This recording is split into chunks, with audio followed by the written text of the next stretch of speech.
Great Scott. Great Scott. Great Scott.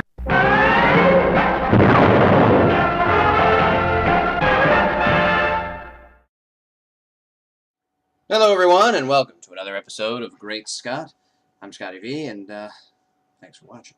So last week we talked about the announcement made that Batman will appear in some capacity in the new Man of Steel sequel. While I'm still hoping that he will appear as was originally announced, people like Goyer and of course fans and everybody are speculating, Jim Lee speculating that they're going to be doing The Dark Knight Returns in movie form, even though Snyder said directly that they weren't going to be adapting that story, but that was just the best way he could think of to make the announcement and have most of the fans at Comic-Con know what he was talking about.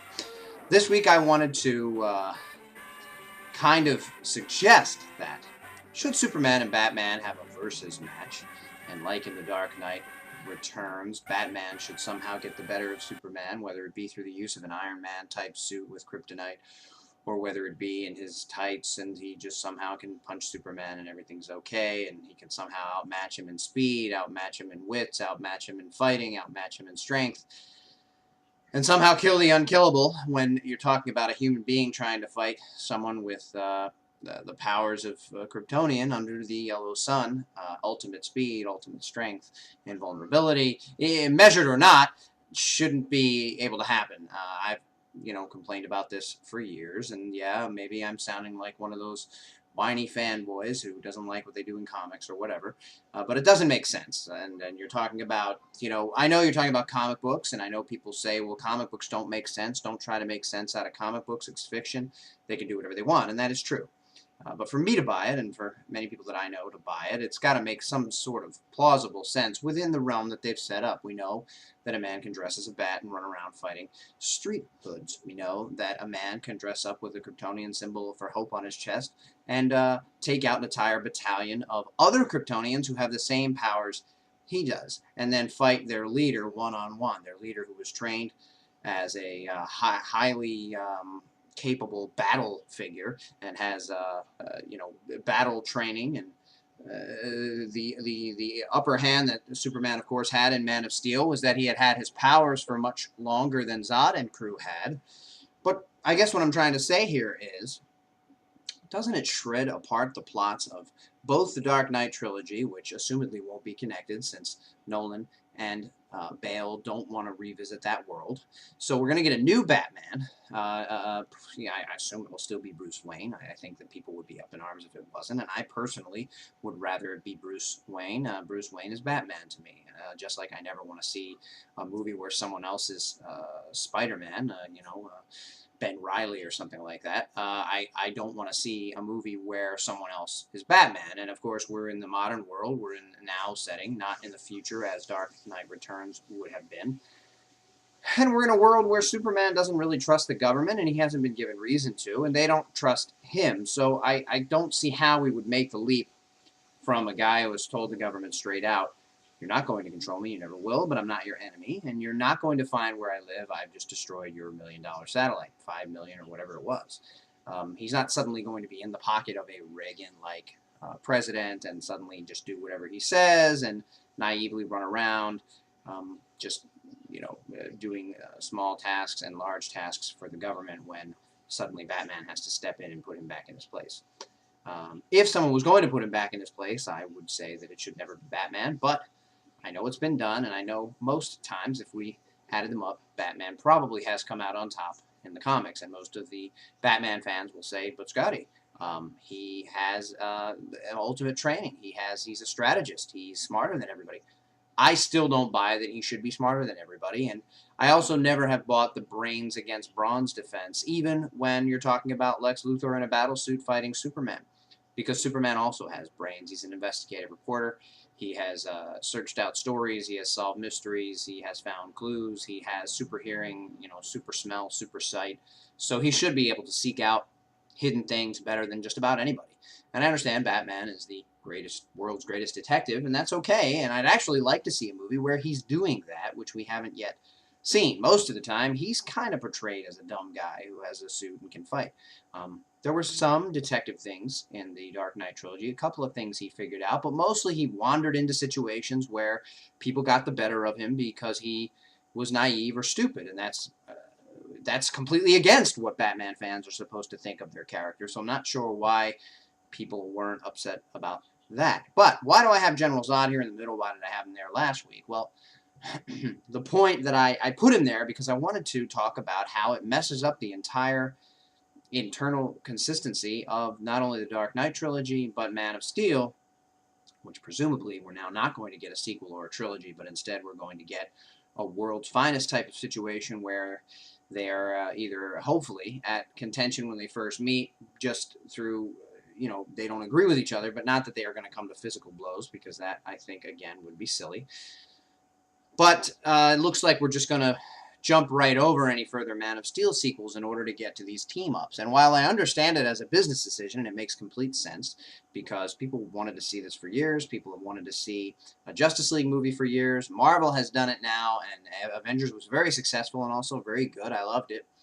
I'm sure I'm going to love a Justice League movie, and I would actually love a Batman-Superman movie, a la Public Enemies, as I said last week, just not as billed as the Man of Steel sequel where they share roles, which I also said last week. But in the Dark Knight trilogy, for the most part, the Scarecrow, Ra's al Ghul, the Joker, Bane, all get the better of Batman. Eventually he wins, oftentimes with a lot of help. But the Joker is a guy that's kind of a clown who uses knives and is, somewhat goofy. Ra's al Ghul is a human who has trained as a ninja, I guess. The Scarecrow has some weird fear dust. And Bane is a big, strong guy. All of them got the better of him, and all of them needed help to defeat, which is fine, except that then we're going to go and say that in The Dark Knight Returns, and possibly in this new Man of Steel movie, Batman's going to get the better of Superman, who, in Man of Steel, was able to take out that entire battalion of Kryptonian soldiers that I was talking about before, and then able to fight their leader head-on in a battle that destroyed many empty buildings in Metropolis. How does a Dark Knight that is a human being dressed up in a suit, even if it's a battle suit, contend with that? How could that even make sense? How can that ever... Also, the same guy who presumably was killed by Bane and who has been beaten by the Joker on numerous occasions. The Joker keeps coming back and doing it over and over again. It just doesn't make sense. It's never made sense, and I guess people just don't want to face that, just like it doesn't make sense that a man's flying around in tights with a super S on his chest. But that's one thing we accept. We get past the idea that, a guy with a magic ring flies around fighting galactic crime, or that Superman, came from another planet and has powers and looks like us, but does great things or whatever. Those are things that we know, we understand. But if you're going to say in one story, Batman can't get to Robin in time because he's not fast enough and the Joker's going to kill him, then you can't turn around and say he's fast enough to dodge punches or fight Superman hand to hand. And again, we don't know that that's what's going to happen. We've never been told that. It's never been given to us in any way. Actually, it was just said that Batman was going to appear, which again would be fine. Now, I said last week that if he appeared like Nick Fury does at the end of Iron Man, which was the first hint that it was going to be a shared universe, and says that he wants to interest Tony Stark in something called the Avengers Initiative, and then we eventually got to it in 2011 or 10 or whenever that was, that would be fine. Although I did say if Batman comes and says he wants to interest Superman in something called the Justice League Initiative, it would be fine in that I don't mind a small scene where Batman is included just to let us know that he's in the same universe as Man of Steel. However, I also don't really want him to be the one alone that comes up with the whole idea and forms the whole thing. It does make sense from a monetary standpoint, since Bruce Wayne has a lot of money, that he could build something like the Watchtower or Justice League headquarters, wherever it's going to be, and that he could build their monitoring software and their equipment and all that stuff. So it makes sense that whomever came up with the idea would try to include someone like Bruce Wayne. And that's where I've always seen his role in the Justice League, as a planner, as a strategist, as a guy who comes up with some of the super technological ideas or some of the monitoring things, such as OMAC or something like that.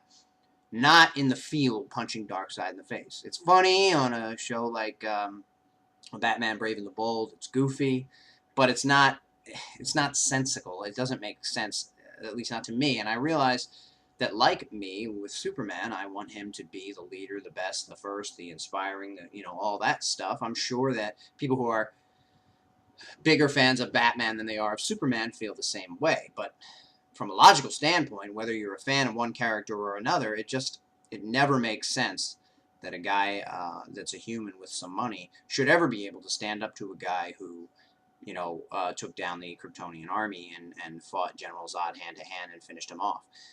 That was a prolonged battle, which a lot of these battles with Superman and Batman are also prolonged battles, where in the end, usually Batman is still standing and Superman is somehow down. I realize we had kryptonite, but unless it's a complete surprise and he is not aware of the existence of kryptonite, you shouldn't be able to spring it on Superman, and they do it a lot in the comics because they feel writers who don't want to think about better ideas or who are lazy just say, well, we'll just use kryptonite to get this guy to be able to beat him.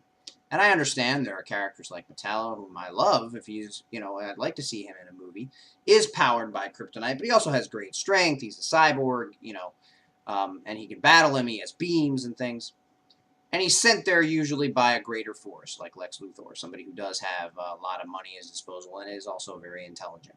But the one argument I always hate is it's brains versus brawn, and in the end, brains will always win. I have seen Superman win many, many times using brains and outthinking his opponents. Somebody like Brainiac, who should be thousands and thousands of times more intelligent than anyone, Superman has outsmarted. So to do one story where he can outsmart someone who's super highly intelligent and then do another story where he's just this goofball who does anything the American government says, even though they're crooked and even though they're wrong, and to have Batman come in and have him go, oh, I'm Superman, I'll beat you. And Batman just go, no, you won't, I'm Batman. And it just doesn't fly with me. We need to have some sort of a consistency. And in my opinion, Superman has never been, at heart, portrayed as a big dumb ox who is only strong, and shouldn't be portrayed that way. And I also don't think it makes any sense that Batman could have his back broken by just a guy who happens to be beefed up on drugs, but then somehow take down Superman. Or that Superman could take down all those Kryptonians, but then not be able to take down Batman. So I don't mind a team-up movie, and I'm very excited about the direction that the shared universe is going to go in. I think Marvel did a great job, and I'm looking forward to see what DC does with it. But I'm, as you know, I'm against the versus idea. But that'll be all for now. Remember, everyone, tune in next week. Same bat time. Same bat channel.